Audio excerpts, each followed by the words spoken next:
बरसात का मौसम लगभग शुरू हो चुका है। हमारे सारे ही पौधों के लिए बारिश का पानी बहुत ही फ़ायदेमंद होता है। लेकिन हर बरसात में लगातार बारिशों की वजह से काफ़ी सारे प्लांट्स हमारे ख़राब हो जाते हैं। तो लगातार बारिशों से पहले गार्डन में कुछ ऐसे काम हमने करने हैं, जिससे कि हम बरसात में अपने पौधों को सुरक्षित रख सकते हैं। तो आज की वीडियो में मैं यही जानकारी आपको दूंगी, तो आप वीडियो में अंत तक बने रहिए। नमस्कार दोस्तों, एक बार फिर से स्वागत है आपका नई वीडियो नई जानकारी में। तो सबसे पहले अपने गार्डन में जो इस तरह से पौधों में हमने मल्चिंग कर रखी है, आपने पत्तों से मल्चिंग की होगी, स्टोन से मल्चिंग की होगी, किसी भी तरह की आपने मल्चिंग की है तो ये मल्चिंग वाले पत्ते आपने हटा लेने हैं। अच्छी तरह से सभी पौधों से ये मल्चिंग आप हटा दीजिए।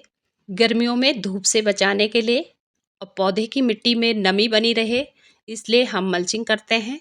लेकिन अब बारिश का सीज़न शुरू हो चुका है, इसको हटाना बहुत ज़रूरी है। अगर हम इनको नहीं हटाते हैं तो इन पत्तों पे फंगस लगता है और हमारे प्लांट इससे ख़राब हो सकता है।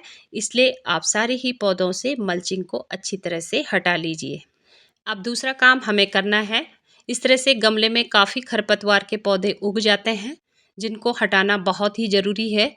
जैसे जैसे पानी बरसेगा ये काफ़ी बड़े हो जाते हैं और मिट्टी की जो उपजाऊ शक्ति है, इनसे ये पोषण लेते हैं और हमारे प्लांट्स अच्छे से फिर ग्रो नहीं होते हैं। तो आप इनको अच्छी तरह से हटा लीजिए। उसके बाद तीसरा जो आपको काम करना है, जिस दिन धूप होगी उस दिन आपको सारे ही प्लांट्स की गुड़ाई करनी है। तो इस तरह से अच्छी तरह से अपने प्लांट की गुड़ाई करिए। गुड़ाई करने के बाद आपने लेना है ये फंगीसाइड। फंगीसाइड के इस्तेमाल से हानिकारक कवक जो पौधों के लिए बीमारी और संक्रमण के लिए जिम्मेदार होते हैं, उनको ये नियंत्रित करता है। ज़्यादातर वनस्पति रोग कवक के कारण होते हैं, जो पौधों की कोशिकाओं को मारकर पौधों को भारी नुकसान पहुंचाते हैं।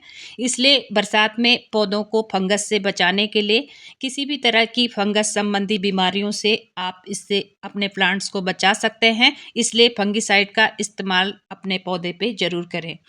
तो आपने हाफ टेबल स्पून इस तरह से लेके मिट्टी में छिड़क लेना है। अच्छी तरह से मिट्टी में छिड़कने के बाद तब आप अच्छी तरह से गुड़ाई करके इसको मिट्टी में मिला लीजिए, जिससे कि अच्छी तरह से ये पौधों की जड़ों तक पहुंचेगा। उसके बाद आपको प्लांट को दे देना है पानी। तो इस तरह से अगर आप अपने प्लांट पे फंगीसाइड का इस्तेमाल करते हैं तो आपके पौधे बरसात में सुरक्षित रहते हैं। आपके पास अगर फंगीसाइड नहीं है तो आप हल्दी का भी यहाँ पे इस्तेमाल कर सकते हैं। हल्दी पौधों के लिए एक कीटनाशक की तरह काम करती है। पौधों पर हल्दी पाउडर के इस्तेमाल से उसमें लग रहे कीड़ों को ये पौधों से दूर रखता है। किसी भी तरह का फंगस हमारे प्लांट पे या प्लांट की जड़ों में नहीं लगता है। अब जो चौथा काम आपने करना है, उसमें आपने अपने गमले को पहले चेक करना है कि अगर बरसात में लगातार बारिशें होंगी तो कहीं इसमें पानी तो जमा नहीं होगा। तो आप देखेंगे, आप गमले को इस तरह से पहले चेक करके फिर उल्टा करके देखिए कि इसका ड्रेनेज सिस्टम कहीं बंद तो नहीं हो गया है।